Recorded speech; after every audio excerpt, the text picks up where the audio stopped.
I would like to welcome two friends.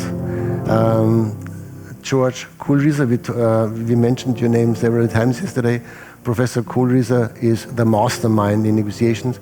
In our community, he's definitely number one. So he is also my teacher and my close friend. I learn a lot from him. And I'm very honored to welcome Martina Hingis. Martina Hingis, she was number one worldwide for 209 weeks. So more than 4 years, she was the number one in the tennis world. Thank you for joining us. We would like to talk about the mindset in difficult negotiation in this deadlock scenario. So what was your mindset towards your opponent? Did you see them as an enemy, as an adversary? Were you friends with some of them? How did you handle the mindset of who I'm playing against? It was definitely easier to play someone who I didn't like for me because the adrenaline was pumping a lot faster. Was that often? Not that often. I mean, there were players definitely I liked or disliked more. Yeah. We were friends, but I had a much harder time to play with my, when I used to play with Anna Kurnikova or Jana Novotná, when we were friends and partners in crime on the doubles side. So we used to play doubles together for 2 or 3 years. And playing her in singles, I was like, oh my God, that was playing a friend was the hardest thing. That's one of the challenges with pressure.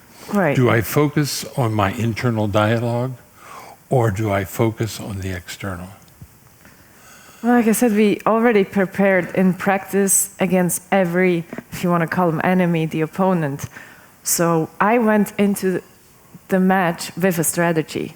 And then either it was working or I had to find a plan B or C if it wasn't working right away. We often think of pressure as coming from external. You got whatever you're facing.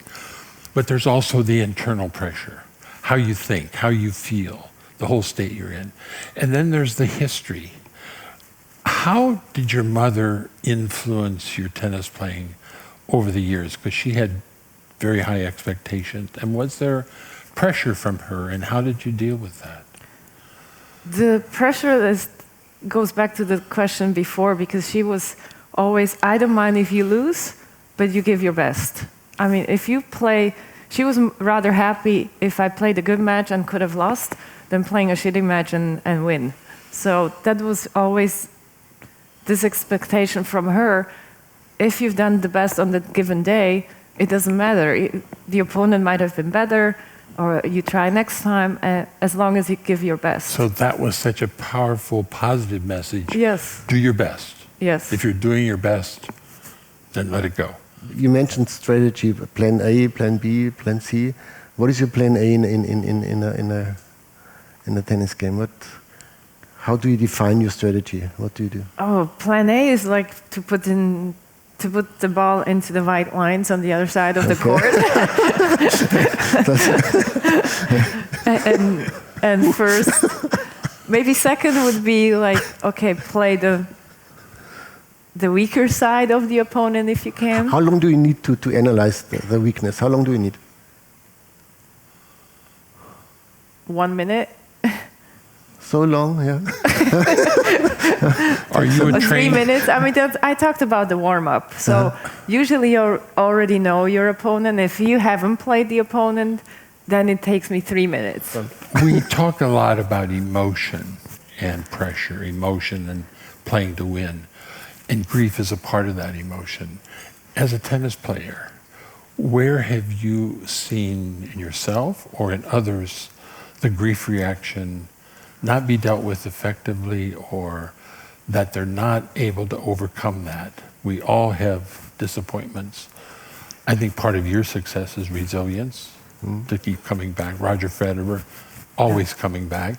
He talks about the experience of grief when his coach died, parents die, etc. When was grief ever a factor for you? When you stopped playing, did you have trouble letting go, that you still wanted to play? When I first time stopped, I was kind of relieved to have this decision made. Okay, it's over for now, because I lost matches that I shouldn't lose, and I played players that I should win. And after that surgery I had, I was scared to run, and I couldn't get to the balls that I used to get. So it was easier to take that break. Well, it took a little longer than expected. Maybe a year or two was enough. It took a little longer, but it was a kind of relief that I didn't have to go to the next practice or to the next match. Thank you so much, Martina, for joining us. Big round of applause. Thank you. Thank you. Thank you.